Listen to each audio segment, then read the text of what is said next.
Bem-vindos ao devocional de hoje. Hoje estou lendo Lucas, capítulo 7, do versículo 36 ao 50. Aqui nós vamos falar sobre a pecadora que ungiu os pés de Jesus. Certa vez, um dos fariseus convidou Jesus para comer com ele. Jesus, então, entrando na casa do fariseu, sentou-se à mesa. E havia uma mulher pecadora na cidade.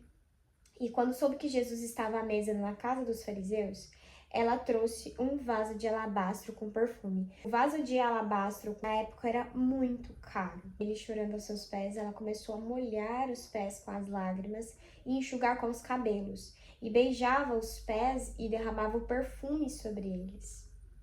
Mas ao ver isso, o fariseu, que convidou, Jesus, disse consigo mesmo. Então ele pensou, ele não falou.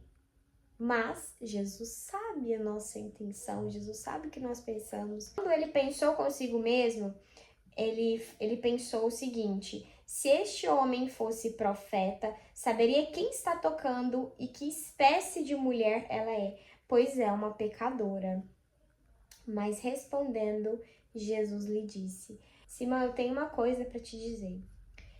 Certo credor tinha 2 devedores. Um lhe devia 500 denários e outro 50. Não tendo eles como pagar, perdoou a ambos. Qual deles o amará mais? E Simão respondeu: suponho que seja aquele que o mais perdoou.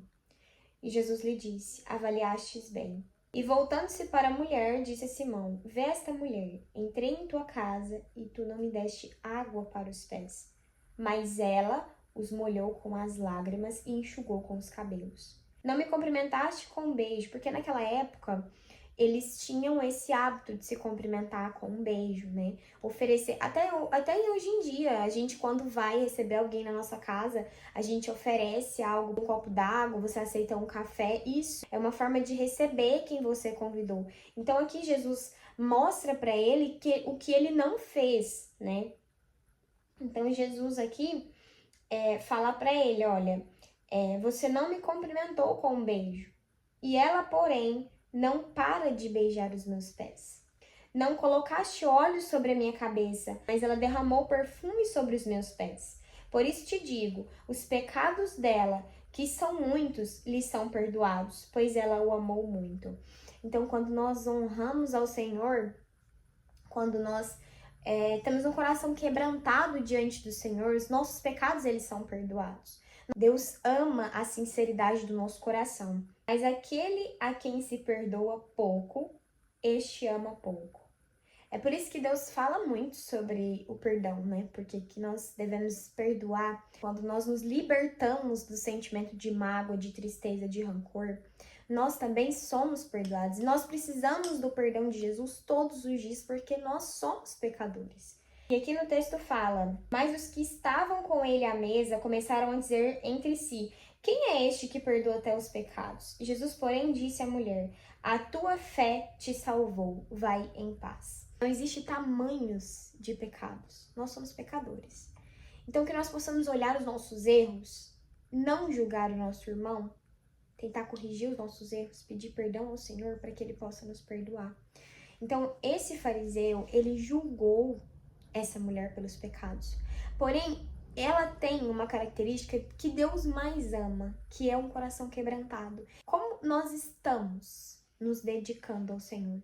Porque essa mulher, ela mesmo sendo pecadora, ela entrou na casa dos fariseus e ela sabia que Jesus ia estar ali, ela não se preocupou com os julgamentos, ela não se preocupou com os olhares, o que as pessoas iam pensar. Ela somente quis honrar o Senhor naquele momento. E aí fica uma reflexão para nós. Como que eu estou honrando ao Senhor? Como eu tenho honrado o Senhor no meu trabalho e nos meus dias? E quando eu li essa palavra, eu falei com o Espírito Santo que hoje eu ia já gravar esse vídeo e ele me deu essa palavra para falar aqui com vocês. E que nós possamos ter os olhos do Espírito Santo, que ele possa tirar as escamas dos nossos olhos. Sem Jesus, nós não somos nada. E quanto mais nós temos de Jesus, mais nós percebemos que nós não temos nada, que nós somos vazios, que nós somos pessoas frustradas, egoístas, que nós somos ruins. Nós precisamos de Jesus todos os dias da nossa vida. Então, que nós nunca esqueçamos de honrar o Senhor em primeiro lugar na nossa vida, porque nós necessitamos da presença dele. E que nós sejamos como crianças dependentes desse amor, dependentes da presença do Senhor todos os dias da nossa vida.